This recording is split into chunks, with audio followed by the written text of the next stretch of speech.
welcome back. You're watching us live on Headlines Now. Well, it's a story that has made the director of even the most masala serial hide their head in shame. Yes, we are talking about the Ndtv-Hindu saga, the story that has been rolling out on primetime television for quite a few days now. Let me welcome none other than Ms. Ndtv-Hindu herself to our studios on Ndtv-Hindu. Well, thanks very much, ma'am, for joining us tonight. Well, your family problem has sort of become the talk of the town. It's almost a hot case now. So it somehow is affecting the very core of what you were trying to protect, your children. So is this in the problem between your father and you? Every little detail of it has gone to the police, to the public, and so is this in any way done in the public interest or in some sort of a public entertainment sort of way? I wish. It's very unfortunate, but what happened was, I think my father first chose to go public, unknowing what could be the ripple effect of what he chose. It happened on November 7th, and it's just not over. I don't think I will be able to explain to you 30 years of a complicated family and relationships. It's like it has to keep going in episodes for me to actually explain the truth. But it happened on November 7th, this particular incident, which was just post Diwali. My kids had gone there to spend Diwali. I had gone to pick them up, and my father chose not to give my son to me. When I went there, I mean, it was just that he was very aggressive, he was highly intoxicated, he wasn't able to handle himself, I would say. And it was a very bad scene. I really didn't expect it would become so big, had I known. But my child is very important for me, and I've struggled through, it's not that one day, but because I've gone through a lot in my life being a woman.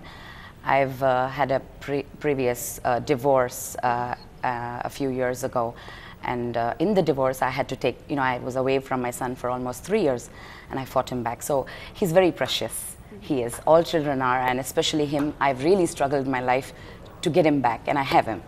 And my father he just said, no, I'm not going to send him, and I'm like, why? So is this was in some sort of way to bring your child back, and you're saying it's your father who went ahead in making this public first, although there are certain reports as to you had filed an FIR first against over the possible scuffle that happened.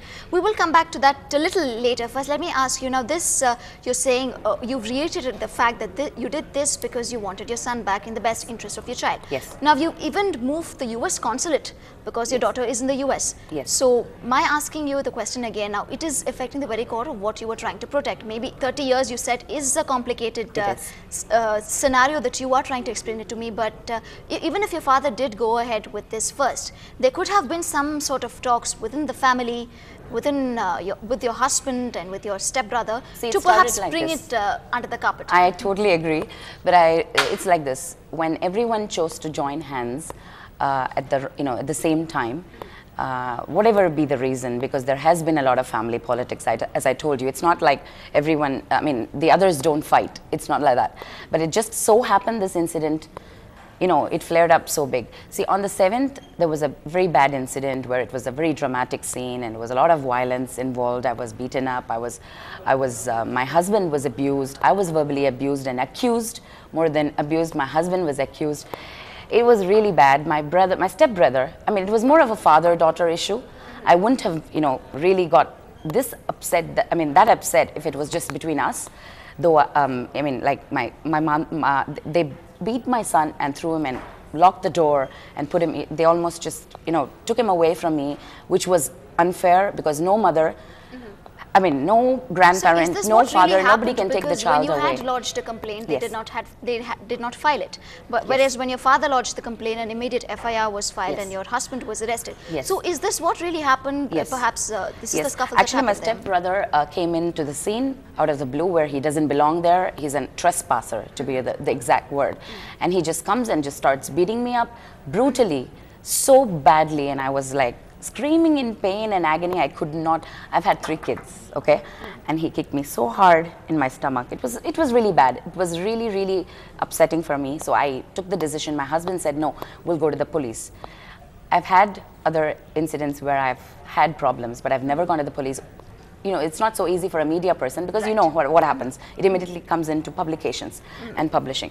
So, but this time it was really bad and it was unnecessary, and my child was inside. I was not able to retrieve the child. Yes, Ms. Vanitha. Now that is your side of the story. As we told you, we have been trying to contact Ms. Vanitha's father, Mr. Vijay Kumar, who is presently at Hyderabad, and he has promised that once he is back, he will talk to us.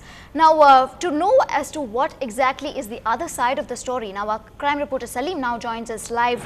Well, Salim, what are your sources telling you about Mr. Vijay Kumar's stance in this entire issue? A complaint has been lodged against him as well. So what's his side of the story, Salim? When contacted, the police admit that the first one to approach the police was Ms. Vanitha on the 7th of this month, and she actually lodged a complaint with the police, and based on the complaint, the police didn't file an FIR. Instead, they gave us a copy of the community service register. We call it a CSR, because the police justify their action by saying that that was not a big case, and that the police don't want to blow the family issue out of proportion, and hence in an intention to solve it amicably, they issued a CSR copy. But when they visited Vijay Kumar, they noticed that his hand was fractured, and Vijay Kumar lodged a complaint with the police against Ms. Vanitha's husband, and the police booked an FIR. The police actually registered an FIR and booked cases under 3 sections of the Indian Penal Code. First, for voluntarily causing hurt by dangerous weapons. Second, for uttering any obscene word, and third, for criminal intimidation. And based on this, the police arrested Ms. Vanitha's husband, and he is now out on bail. And after Ms. Vanitha filed a complaint with the Director General of Police, the suburban Chennai police then registered Ms. Vanitha's complaint under 2 sections of the Indian Penal Code. Right. 1 for punishment for wrongful restraint, and 2 for voluntarily causing hurt. And the police say that they are on a lookout for Mr. Vijay Kumar, Ms. Manjula, as well as Arun Vijay. Mr. Vijay Kumar says he is in Hyderabad and he will be back in 2 days, but the police are upset with him. And secondly, Ms. Manjula is not reachable over phone, and thirdly, Arun Vijay is in America and his phone is switched off. Right, Salim. Now, like our reporter said there, now, like even your lawyer, in fact, was quoted saying that this is a family feud that has been blown out of proportion.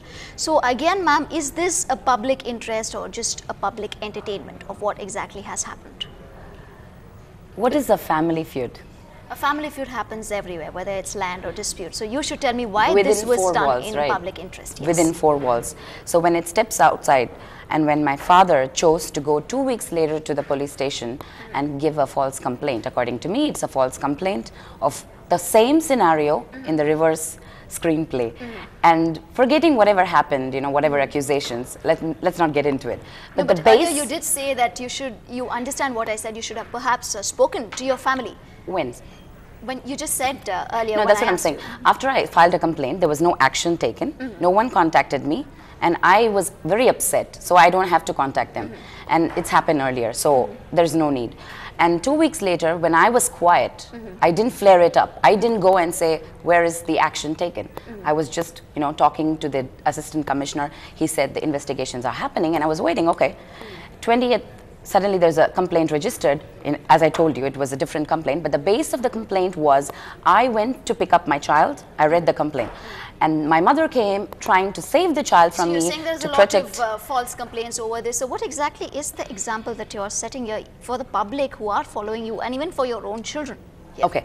See, as I told you earlier, there might have been situations for media people, celebrity families, and even for myself. But I have never chose to come out and talk. Okay, in this past so many years. But today I'm talking because everyone says... Now that you are talking, you are live on television. Yes. Are you hurt by what has happened in the last 30 years? Yes, of course. And this is why I'm here today. But why I chose... See, everybody says, don't go to the media. Why are you talking in the media? Why don't you stay away from the media? And I say, no comments. But to be honest, I have done nothing wrong. I protected my child, and it's catapulted so much. Right, Ms. Vanitha, when I'm speaking to you, and when you speak of your child and when you speak of being hurt, you actually almost shiver here. You're almost trying to control tears, as I can see. So if your father comes down, when he comes down here, and if he talks to some extent to sort of this entire issue, are you ready to encourage that? As I told you, I chose to come public, so people should know this is not a family feud. It may have started that way, but it's more of a society problem. There are so many people in our own country who suffer from family feuds, which lead up to suicides, lead up to murders, abductions, rapes. You must be knowing better. So from your case, what is your message for So I think a family fight is within four walls. Once my father has chose to arrest my husband, put him into remand for 2 days for no fault of his, I would say that I need justice. My husband needs justice, and I'm here to fight that, whatever again, it takes. If he's going to come for a compromise, would you compromise? They've tried already.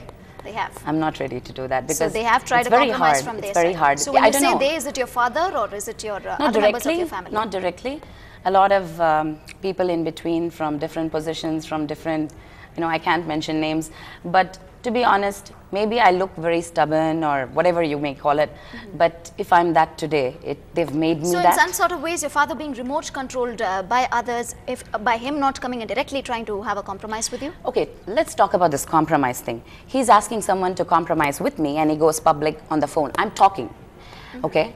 He goes on the phone onto some TV channel and says, accuses me saying I'm some loose, I'm mental and I have to go to the mental hospital. And Right, Vanitha, you're live now on Ndtv-Hindu. So Yes. you've said previously you've not, you've brushed off all compromises. So maybe now this is your chance to have a compromise as well and take your stance. So what would be your final word on this? What would be your message for you to set an example? You yourself said this has led to many suicides and many problems in the society. For the society at large and to your father himself, what would you want to say? it's not about my father and me right now, to be honest. Forgetting this, it's more of the police department which has really tampered, with the situation and blown it up. Because had they taken some action for my complaint or tried compromise then, it wouldn't have come so far. So the police department has not acted as yet. I have met the commissioner of police today and he has assured me there is a big mistake over here and he's trying to sort it out. A complaint has been registered?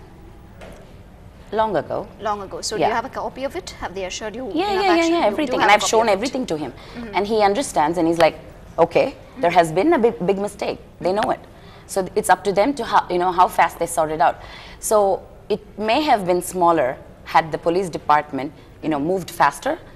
But what happened in between is the problem. So it could have been a miscommunication between me and my father coming this far. Had just because With my father that said. final word, Ms. Vanitha, we will wrap this discussion. That could have possibly been a miscommunication, which can Someone be should have perhaps told him what he sorted was out. doing is wrong. Right. Rather than saying, oh, you're Vijay Kumar, you can do whatever you want in Tamil Nadu. No, that's not how it is.